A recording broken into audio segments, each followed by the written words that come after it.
Alright, magandang araw po sa inyong lahat mga kababayan. Batang Maynila to, ito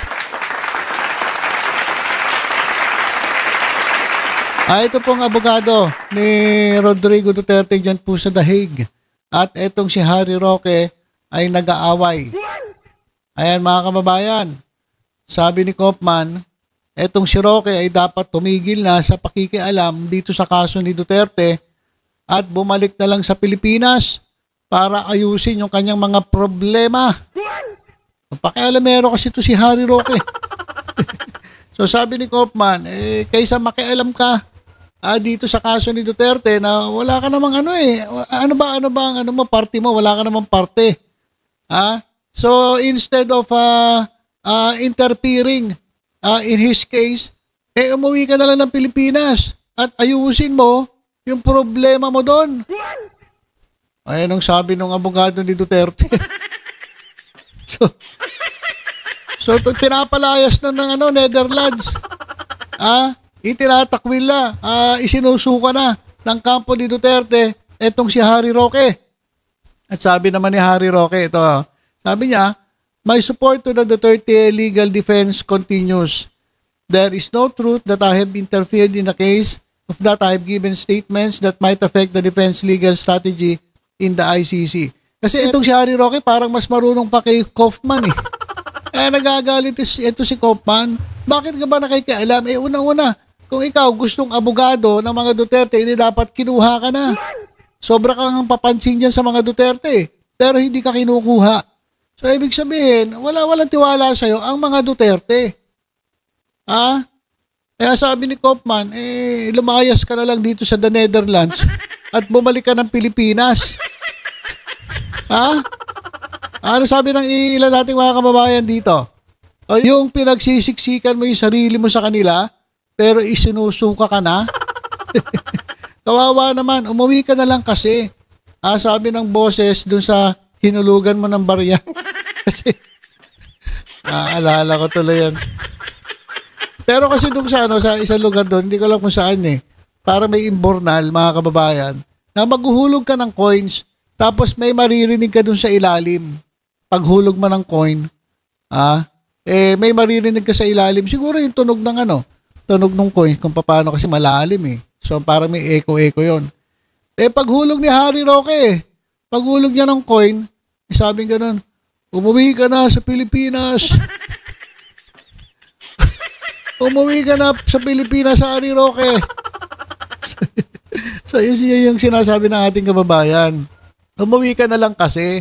Yun yung narinig na boses dun sa hinulugan niya ng barya. Kasi bakit ba pinagsisiksikan mo yung sarili mo dyan, Harry Roque? Alam niyo sa totoo lang, dati ko pa naman sinabi, ginagamit ni Harry Roque etong mga Duterte para pagtakpan niya yung kanyang kaso dito sa Pilipinas. Kunwari, sumusuporta siya sa Duterte. Kunwari, nandun siya para magbigay ng suporta at talagang sumigaw ng Duterte. Duterte. Doon sa The Hague. Pero ang totoo, kaya siya nandun, kasi nga, pinagtataguan niya yung kaso niya dito sa Pilipinas. Wala naman siyang wala naman na siyang ibang gagawin So sinasamantala niya yung issue diyan kay Duterte para kunwari palabasin na siya isang bayani, na isang hero at talagang nagpapakapagod, nagpapagal para kay Duterte. Pero ang totoo, ang talagang dahilan niya kung bakit siya nandyan para pagtakpan yung kanyang sarili. Ayun lang yun mga kababayan. Tapos yung kanyang mga legal advice kuno. Hindi natutuwa si Kaufman sa kanya.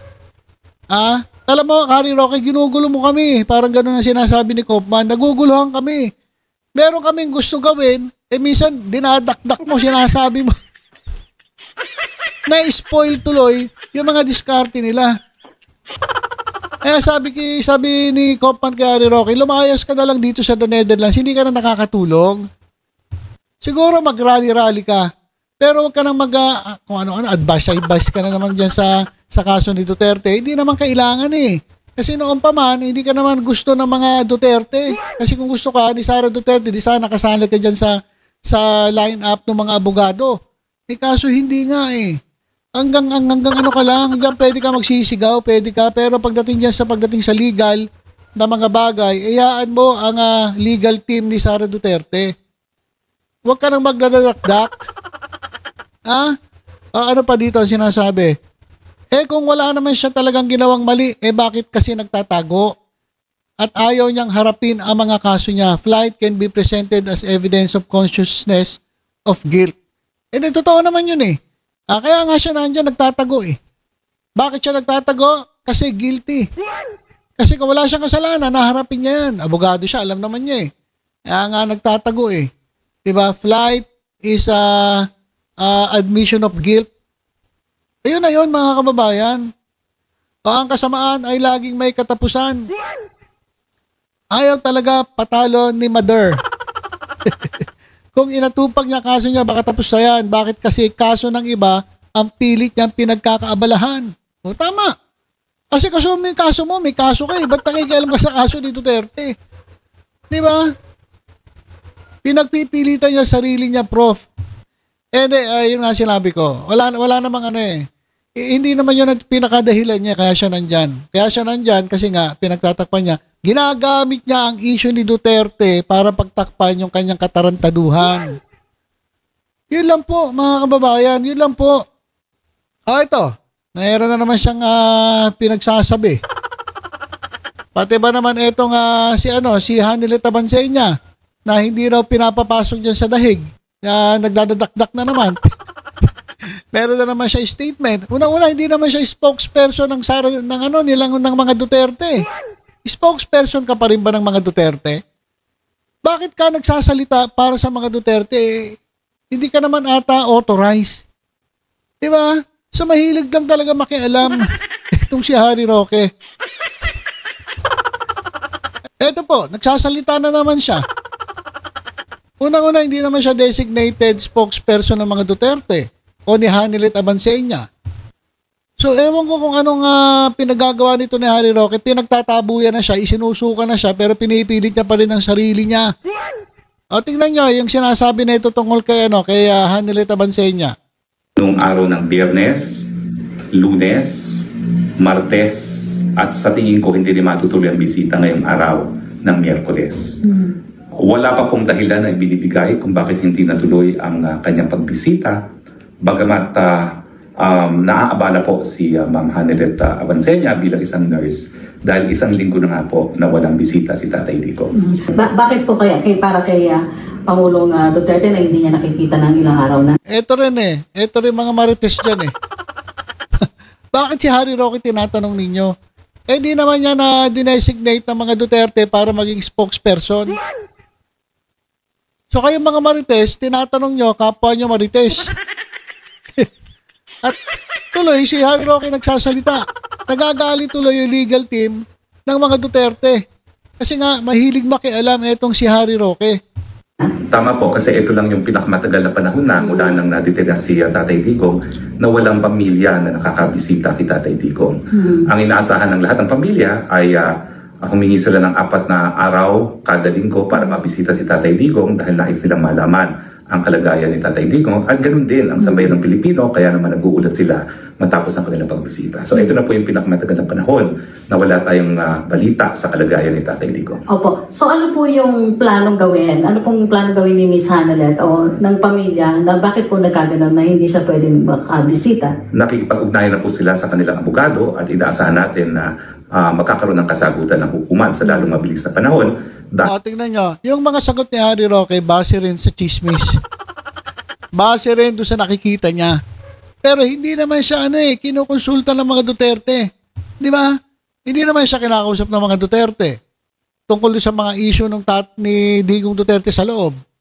Di ba? Dapat ang tinatanong na itong mga marites na kung sino man itong mga nagtatanong, dapat ang tanongin nyo si Kaufman, yung abogado, kasi abogado nakikipag-ugnayan sa loob ng ICC. Hindi si Roque. Kasi yung sinasabi ni Roque, marites din. Yun lang yung nakikita niya. Pero ang totoong detalye, kung bakit hindi naman nakakapasok si Hanilet Abansenya, ang nakakaalam niyan yung abogado. Tingnan nyo, ang ginagawa ni Harry Roque, nag-create lang to ng parang chismis at speculation lang yung sinasabi niya. Hindi naman base to sa talagang nangyayari.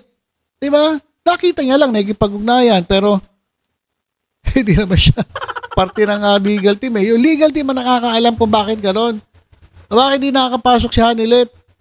Oh, baka naman kasi di ba sabi ni Digong Duterte dati, ay mga jowa ko, mag-move on na kayo. Diba? Hayaan nyo na lang ako rito. Ha? Maghanap na lang kayo ng ibang mga magiging jowa ninyo. Ilan daw yon? 13 ba yun? Oh, mag-move on na kayo. Hayaan nyo na ako rito. Huwag nyo na akong dalawin. Ay, mga hanap na kayo ng mga jowa. Kaya siguro hindi na pinapadalaw si Hanilet. Nag-aalala naman daw ito si Hanilet Abansenya. Sabi ni Harry Roque, at ilang araw na nga rin daw hindi nakakapasok. At kahit si Harry Roque, hindi naman niya alam ang dahilan eh. Diba? Kasi nga hindi naman siya kinakausap eh. Ang nakakaalam niyo yung abogado. So yung sinasabi ni Harry Roque, dyan sa, ewan ko ba't ini-interview, puro marites lang din. Dahil ang importante nga po sa pamilyang Pilipino at sa sambayanang Pilipino malaman ang kalagayan ni Tatay Digong dahil siya ay 80 anyos na. Huwebes walang dalaw, so excited siya at extremely frustrated ang malaman niya na pagpunta niya dun sa detention facility na hindi siya makakadalaw. So anong ginawa niya nung malaman na kipag-usap pa sa inyo? Para sabihin bakit anong nangyari, anong ginawa ni Miss Sa totoo lang po, nawala siya ng mahigit 24 oras. At natawagan ko naman siya matapos ang mga 30 plus hours na walang kontak kahit kanino at nalaman ko nga na hindi natuloy ang pagbisita noong Biyernes. Opo. So ano po yung parang gusto sabihin ni Miss Hanilet o ng pamilya Duterte sa pamagitan ninyo, yung pong nagpupunta doon sa Duterte Street kasi palaging kami nga nag-antay din noon na parang naghihintay kami ng update sana pero walang Hanilet na dumating. So ano pong masasabi ninyo doon sa payo doon sa ating mga naghihintay na Pinoy sa Duterte Street? Well, tayo naman po ay nagtitipon-tipon sa Duterte Street para ipakita ang ating suporta kay Tatay Digong. So ipagpatuloy po natin ang ating suporta at ang sasabihin ko lang antayin po natin kung anong naging dahilan ng kanselasyon ng mga bisita at inaasahan ko naman po na kung di makakabisita si Ma'am Hanilet ay may ibang kapamilya na darating sa lalong mabilis sa panahon para mabisita si Tatay Digong. So kapag may dumating na pong kapalit ulit si Miss Hanilet babalik sa Pilipinas o magstay siya muna dito ayusin na para makabalik siya muli yung maayos yung visitation niya? Well, sa ngayon po, ang alam ko, nakipag-unayan sila sa kanilang abogado para nga matuloy ang pagbibisita. Pero whether or not matuloy o hindi, ang alam ko, ang pulisiya ng pamilya ay merong isang matitira rito, isang next of kin, para kung merong mangyari kay Tatay Digong. So may bisita o wala, merong pong kamag-anak dito na mananatili sa dahig hanggang mapalitan si Ma'am Hanilet, hindi po siya aalis. Okay, salamat po. Okay, so yan po yung marites ni Harry Roque. Hindi po yan official na statement galing po sa pamilya Duterte at hindi po yan galing sa hindi po yan official statement ng mga abogado o legal team ng mga Duterte. Kaya lang po ay kanyang spekulasyon. Kaya lang po ang nakikita niya bilang nandun po siya pasigaw-sigaw dyan po sa Gedli. Dyan po sa Duterte Street. Nagtayo sila ng kalsada ron, Duterte Street. So ayan mga kababayan yung kaya nagagalit etong si Kaufman sa kanya kasi ang hilig niya makialam. Di sinusuka na siya ng kampo ng mga Duterte pero ipinipilit pa rin niya gusto niya. Kasi nga ang totoong dahilan, ulitin ko, kaya siya nandyan at kunwari sumusuporta sa mga Duterte ay dahil gusto niyang pagtakpan ang kanyang ginawa dito sa Pilipinas. Kunyari, yun yung dahilan kaya siya nandyan, kaya hindi siya umaalis. Pero ang totoo, ginagamit niya para makapagtago. Para kunwari, siya ay binabatikos dito sa Pilipinas dahil sa pagsuporta niya sa mga Duterte. Di ba yung sinasabi niya? Kasi nagduduterte ko, kaya ako binabatikos, kaya ako pinag-iinitan. Pero hindi, sinusuka ka na nga ng mga Duterte. Sinusuka ka na ng legal team Hindi ka na nga pinapansin yan Kaya ito nga ginagawa ni Harry Roque, style lang yan. Style niya lang yan. Nakakita siya ng dahilan para kunwari nga siya ay taga-suporta ng Duterte at siya ay mamamatay para sa mga Duterte. Yung sinasabi niya, pero ang totoo talaga, kaya siya nandyan, ginagamit niya lang ang mga Duterte para makaligtas dun sa kanyang problema dito sa Pilipinas. Kaya sabi ni Kaufman, lumayas ka na rito. Ayusin mo na lang yung problema mo sa Pilipinas. May sarili kang issue eh. Huwag mo pakialaman yung issue na iba. O, yung sabi ni Kaufman, o di kawawa ito si Harry Roque. Kawawang nila lang. So yun lang po muna ang ating update mga kababayan. Tutok-tutok lang po dito sa Batang Maynila. Toid sa iba pang balita. Ingat po tayong lahat. God bless po.